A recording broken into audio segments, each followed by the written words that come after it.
Selamat hari baru Bapak, Ibu, dan Saudara yang terkasih dalam Tuhan Yesus Kristus. Puji Tuhan, Tuhan mengasihi kita, memberikan kita kesempatan untuk hidup baru lagi di hari yang baru, kesempatan yang baru, dan kemurahan yang baru. Kembali kita akan melanjutkan perenungan kita dengan tema perjuangan, bagaimana kita bisa terus berjuang menghadapi kehidupan ini dengan berbagai macam dinamika dan tantangan serta persoalan di dalamnya. Kesempatan kali ini saya ingin memberikan judul Bertahan untuk menang. Kalau Bapak Ibu suka nonton pertandingan bola, beberapa waktu ini kita disuguhkan dengan berbagai macam pertandingan yang diikuti oleh timnas Indonesia. Ada kualifikasi Piala Asia yang diikuti oleh tim U23.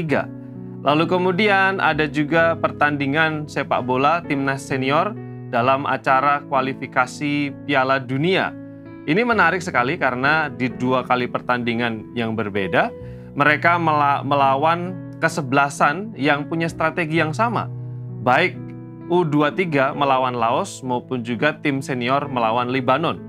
Kedua kesebelasan yang menjadi lawan timnas memiliki strategi yang sama, yaitu bertahan. Sehingga sampai akhir 2 kali 45 menit tidak ada gol yang tercipta. Tujuannya adalah supaya mengamankan poin. Dan akibatnya karena tidak mampu mengalahkan Laos, akhirnya Indonesia tersingkir dari Piala Asia. Bapak Ibu, bertahan menjadi salah satu strategi untuk menang. Jadi bukan hanya menyerang, tapi juga kemenangan bisa dilakukan, diperoleh dengan cara bertahan. Dalam kehidupan kita, ada berbagai macam persoalan dan tantangan yang kita hadapi.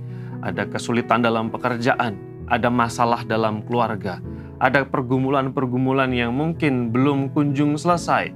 Berbagai macam kerumitan dan keruwetan dalam kehidupan. Dalam situasi ini, saya mendorong dan mengajak jemaat Tuhan untuk mari bertahan dan jangan menyerah. Firman Tuhan menjelaskan kepada kita bahwa Tuhan Yesus ketika Dia ada di tengah-tengah dunia sebagai manusia, juga pernah menghadapi, melihat, kemudian berpengalaman dengan kesulitan-kesulitan yang sama dengan yang pernah kita hadapi. Firman Tuhan mengatakan di dalam Ibrani pasal 4 ayat 15, sebab imam besar yang kita punya, yaitu Yesus Kristus Tuhan kita, bukanlah imam besar yang tidak dapat turut merasakan kelemahan-kelemahan kita. Sebaliknya, sama dengan kita, ia telah dicobai hanya tidak berbuat dosa. Tuhan Yesus pun ketika menjadi manusia, sebagai manusia 100% sejati, dia juga menghadapi berbagai macam kesulitan seperti layaknya manusia biasa. Bahkan dikatakan di sana dia pun juga pernah menghadapi pencobaan. Hanya yang perlu digarisbawahi adalah Yesus Kristus suci dan tidak berbuat dosa. Kalau berkaitan dengan kesulitan-kesulitan yang dihadapi oleh manusia, dia juga menghadapi persoalan yang sama.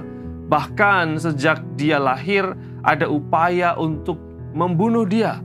Kemudian dia hidup dalam kesederhanaan, melihat kemiskinan, berelasi dengan orang yang sedang berjuang dengan perjuangan politik, ketidakadilan, dan berbagai macam hal yang lain.